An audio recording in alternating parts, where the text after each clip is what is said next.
Donc alors aujourd'hui, une vidéo méthode sur le calcul des coordonnées des vecteurs et leur utilisation dans les exercices.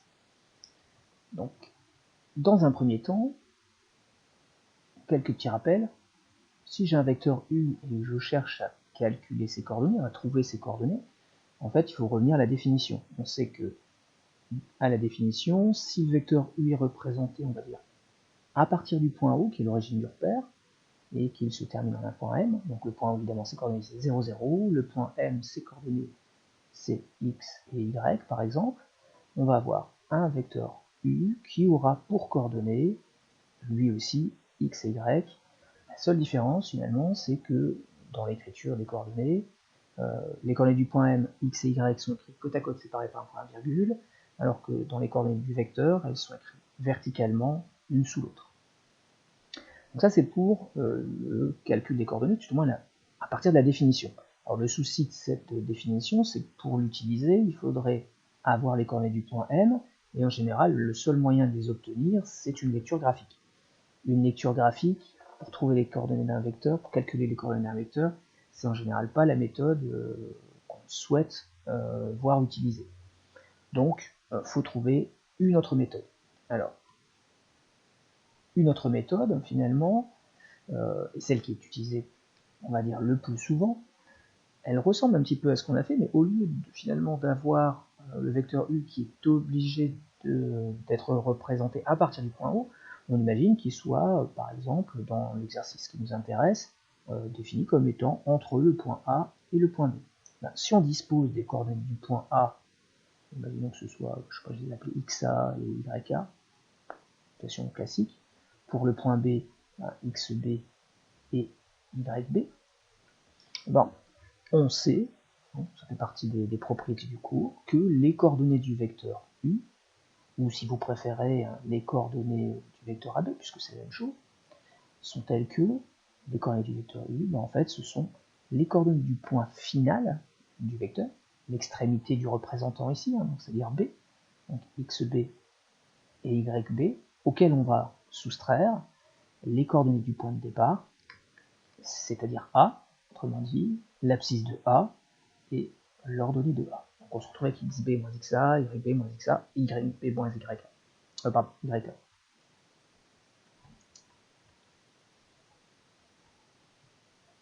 Voilà.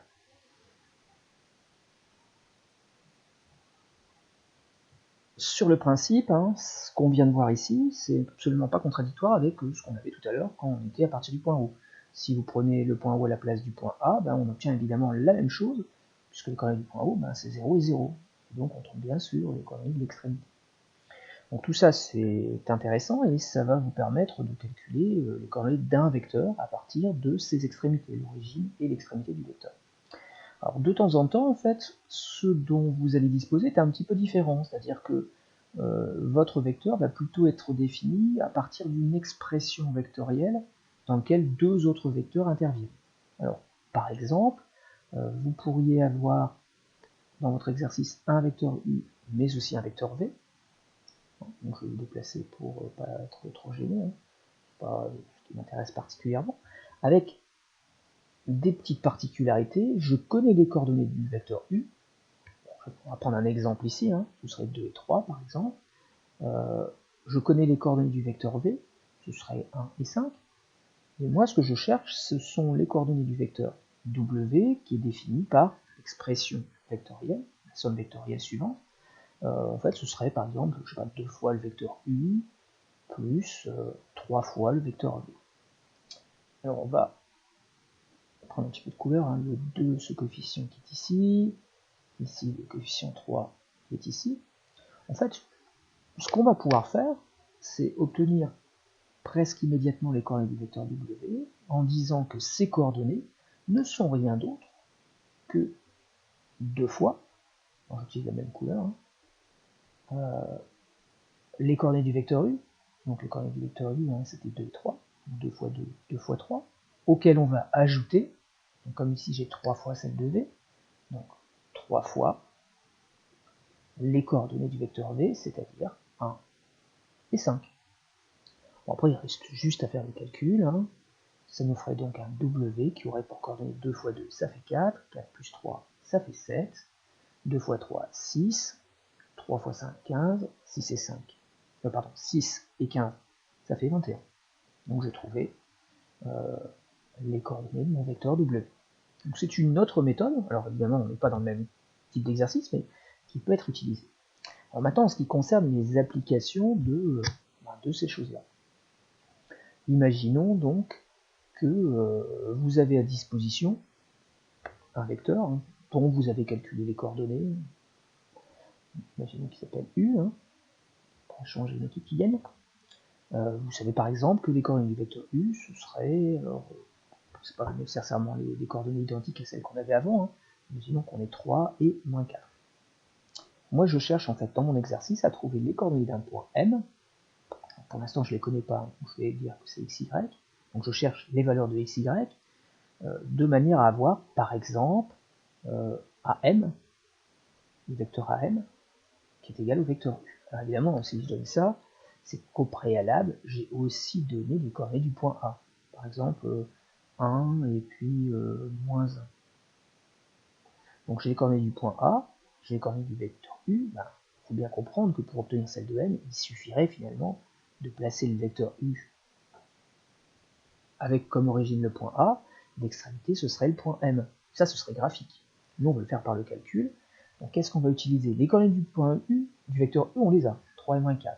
Les coordonnées du vecteur AM, on est capable de les calculer. C'est la première partie de ce qu'on a vu. À savoir que les coordonnées du vecteur AM ne sont rien d'autre que X et Y, les coordonnées de l'extrémité auxquelles je vais soustraire, les coordonnées de A, on dit A, 1 pardon, et moins 1. Alors, je mets des petites parenthèses, je n'oublie pas. On verra, on écrira plutôt y plus 1 dans la suite.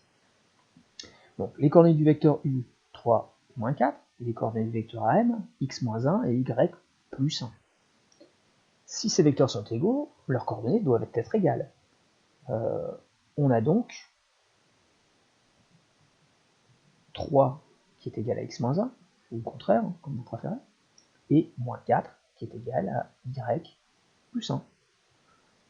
Les deux doivent être vrais simultanément, système en fait.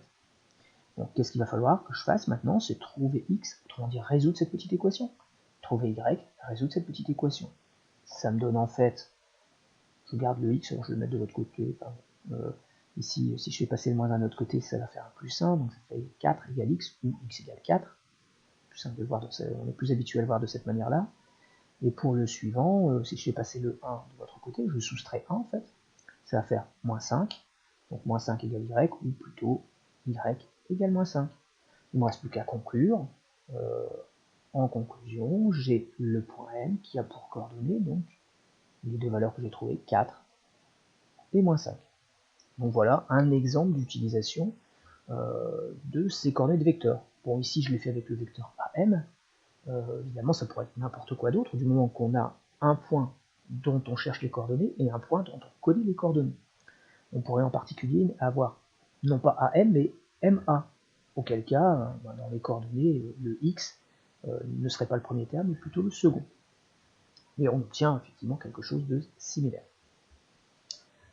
Donc voilà pour cette vidéo.